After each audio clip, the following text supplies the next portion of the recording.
Hey, welcome to Real Talk, where I give real answers to real questions from real worship leaders. If you are a real worship leader with a real question and you want a real answer, head right here and submit your question for a future episode. Got some good questions this week. Let's talk about it. What are some good indicators that it's time to step down from the worship team leader position in your church? I'm going to leave the question very vague like that, just out of curiosity of your thoughts in the matter, but just for some insider info, we're not leaving our church. We love them and still desire to serve there. Prepare yourself. Because what I'm going to tell you is stop looking for excuses to leave your church and start looking for excuses to stay at your church. If you ask the question, what are some good reasons to leave? Then in my mind, for the most part, you've already made up your mind. I want to leave, and I'm looking for a way to get out of here. Now, I know the person who's asking this question doesn't feel that way.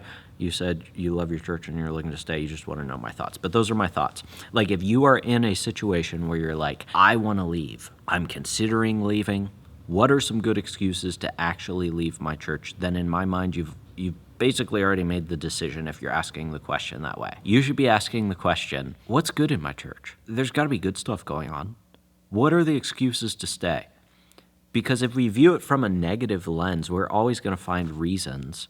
And I am going to give you what I think is one of the few reasons, here in a second, I'm going to give you one of the few reasons that I think that you should leave a position like that. But before we even get there, let's talk about the reasons to stay. Let's come at it from a positive angle, because here's what's true. No matter where you are, no matter what church you're at, there are always going to be problems.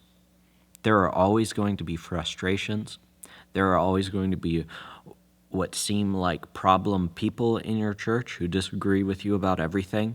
No matter where you go, this is true in any church. You will never find a perfect church where if I just have a good excuse because I'm frustrated with these people right now in this church, but I know somewhere out there I can go to a church and I can lead worship and everything is just amazing and beautiful, and nobody ever pushes back on anything that I ever do. If that is your thought, you are living in a dream world, because that is not going to happen whenever you are in leadership in a church.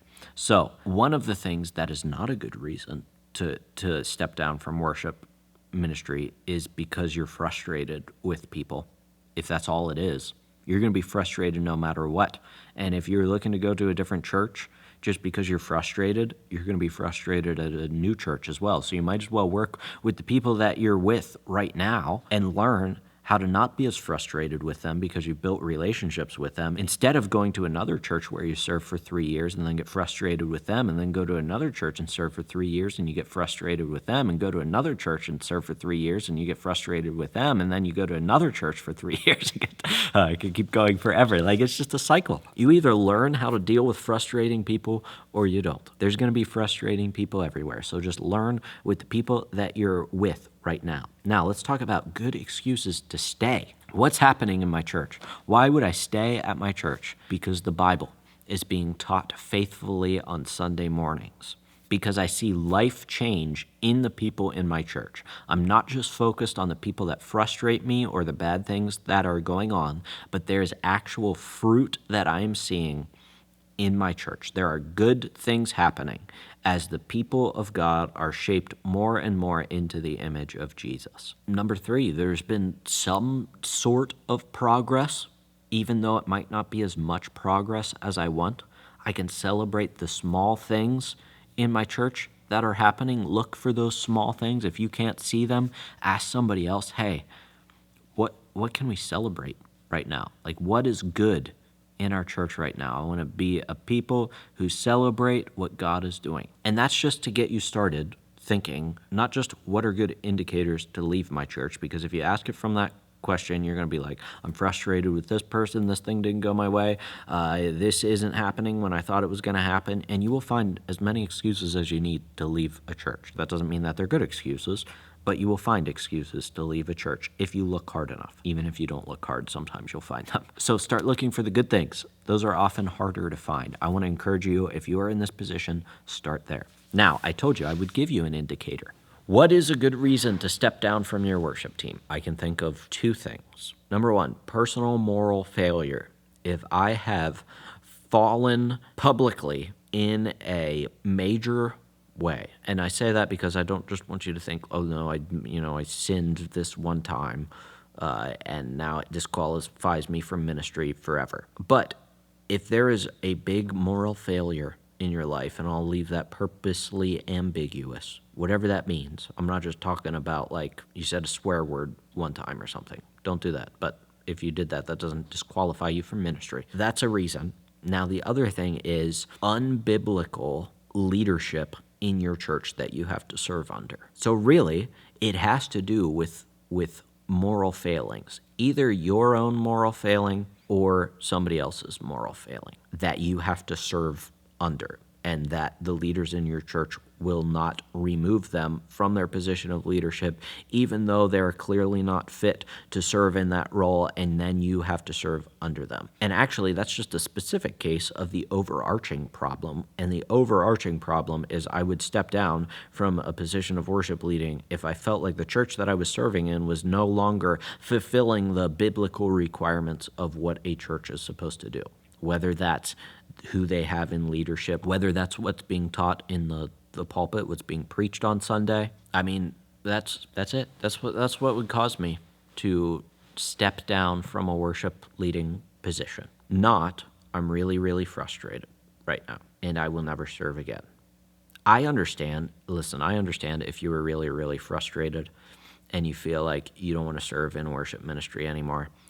I'm just telling you, being frustrated isn't a good enough excuse. You better look harder than that.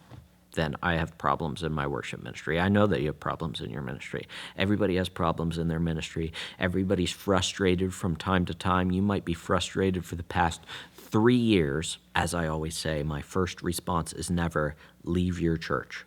My first response is work through the problems at your church, because when you go to the next church, you're going to have problems as well. So learn how to work through problems instead of looking for excuses to leave. I am a member of a worship team. Sometimes our worship team leader will ask me to lead in his place when he's unavailable.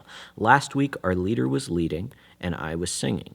We had a new lady join our worship team. When we would stop the music, she was constantly talking to me such that I couldn't hear the instructions that the leader was giving. She had a comment or opinion about everything.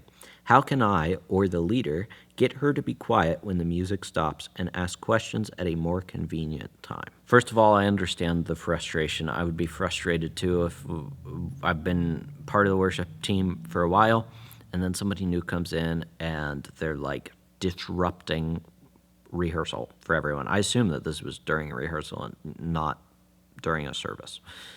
If it's during a service, I would just tell them, hey, it's not appropriate to talk between every song during the service. I assume it's during rehearsal. And so in that case, I would say, first of all, recognize that this person is new to the worship team. And so I'm not sure what they were saying to you between songs, but if it was just logistical questions of like, hey, what should I do in this part? What should I do in this part? Understand that you can guide them, that's okay. And number two, those questions are going to die down as they become more comfortable on the worship team. So it might be annoying right now, but don't see it as an annoyance. See it as a way to train this person up to answer their questions, because that's just being a helpful worship team member. Now, you could talk to them and say, hey, I'd love to answer your questions.